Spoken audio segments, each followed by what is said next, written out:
Oi, gente, tudo bom? Bom, estou gravando esse vídeo hoje para falar sobre a Semana do Meio Ambiente.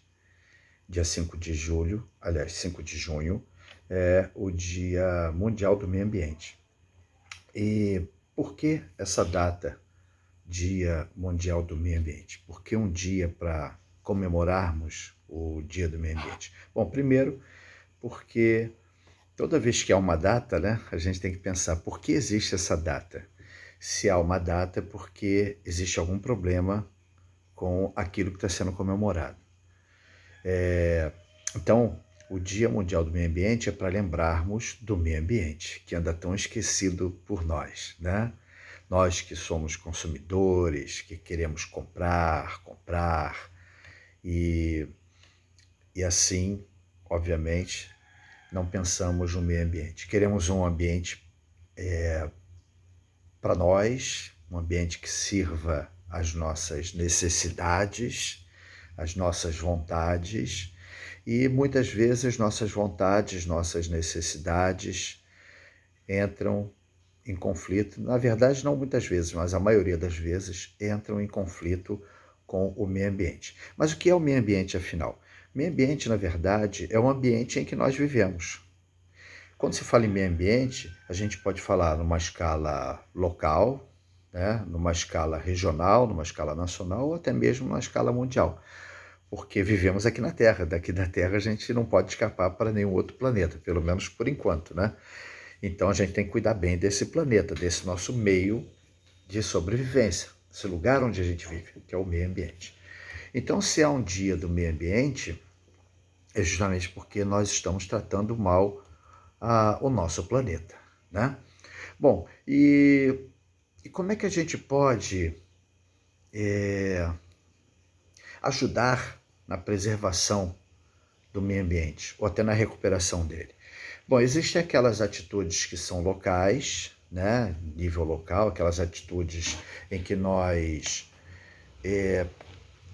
podemos atuar de forma direta, né?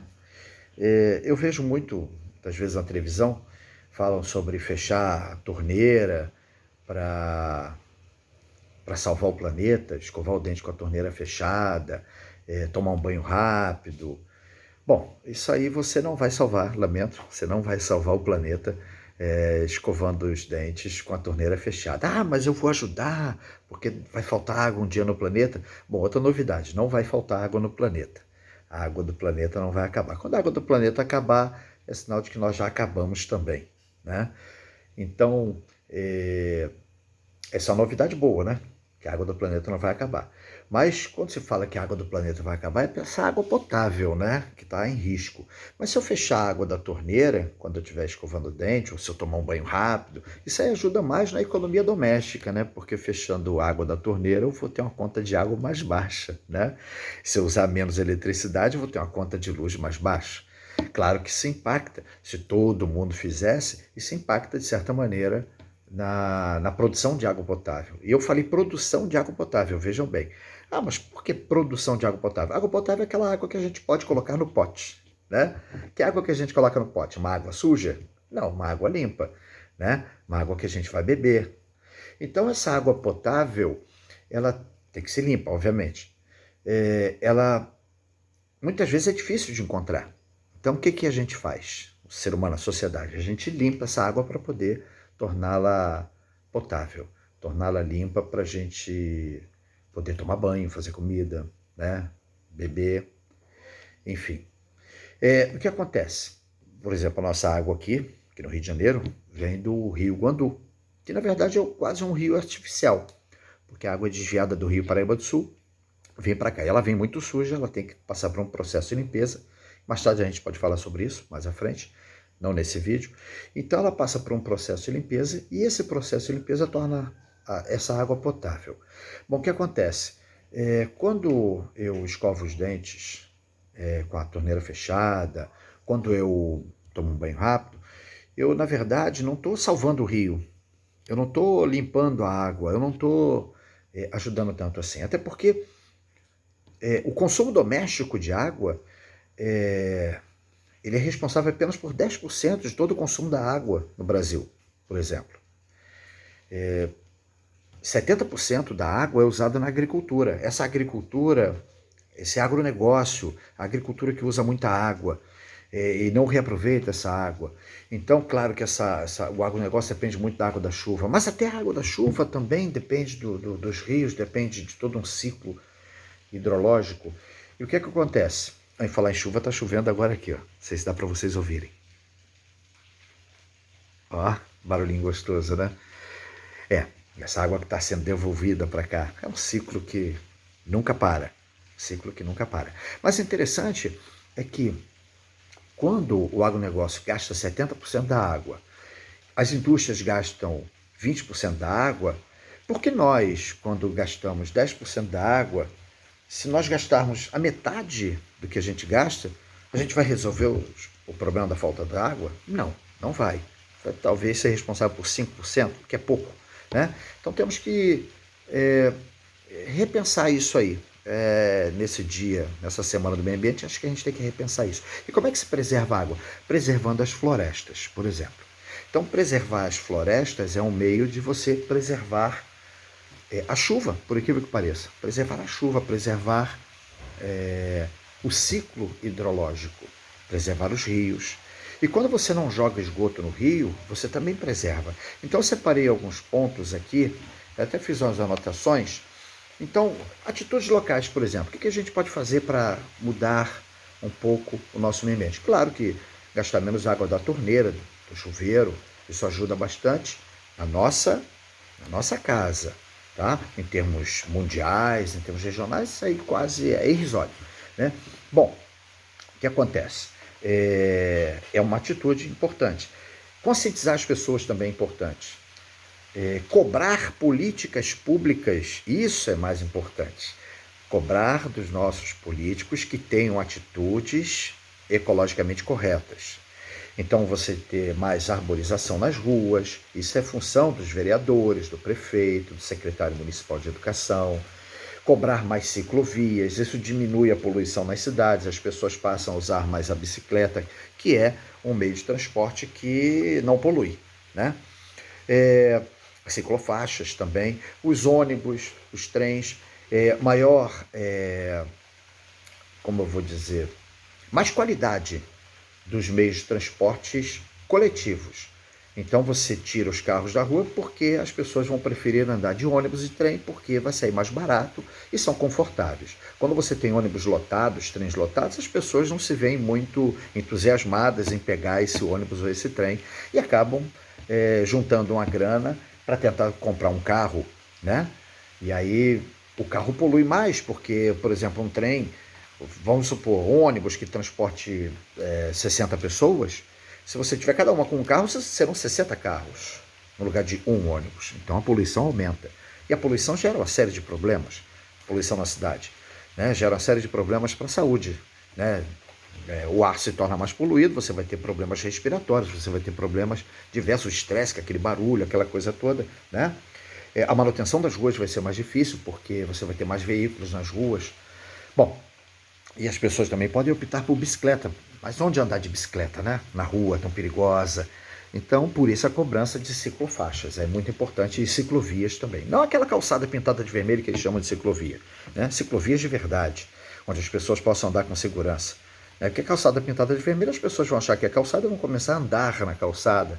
O cara está ali com necessidade de montar seu negocinho ali para vender e tal, vai montar a barraquinha em cima da calçada, né? Quer dizer, da ciclovia, que ele acha que é calçada. Mas então, por isso a ciclofaixa é mais importante. Mas isso é uma cobrança que nós devemos fazer aos nossos vereadores, ao nosso prefeito, ao nosso secretário de meio ambiente.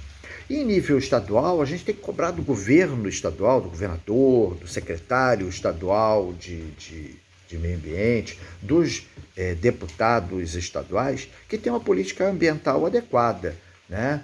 Preservação dos rios, a preservação de áreas verdes de responsabilidade do Estado, né? Como por exemplo, aqui na nossa Zona Oeste, o Parque Estadual da Pedra Branca, né? E também a respeito ainda do nível mais local, no município, por exemplo, a gente tem que cobrar também, além da arborização das ruas, a gente tem que cobrar do nosso prefeito, dos nossos vereadores, que criem áreas de preservação ambiental na cidade. Então você tem aqui, por exemplo, em Campo Grande, na zona oeste aqui do Rio de Janeiro, nós temos áreas como as serras de Paciência, Serra de Inhoíba, a serra aqui da Poça, aqui atrás, onde eu moro, que podem virar áreas de proteção ambiental, o que vai amenizar um pouco esse calor, que a gente chama de ilha de calor, quando você tem um calor intenso na cidade, provocado pelo desmatamento, né? E pelo asfalto, pelo concreto, aquilo tudo que a cidade tem, né? Então é isso. E essas cobranças têm que ser feitas, lógico. E temos que cobrar também da prefeitura a coleta seletiva de lixo, né? Lixo reciclável, uma iluminação pública adequada, mais praças, né? Áreas de lazer, limpeza de bueiro, também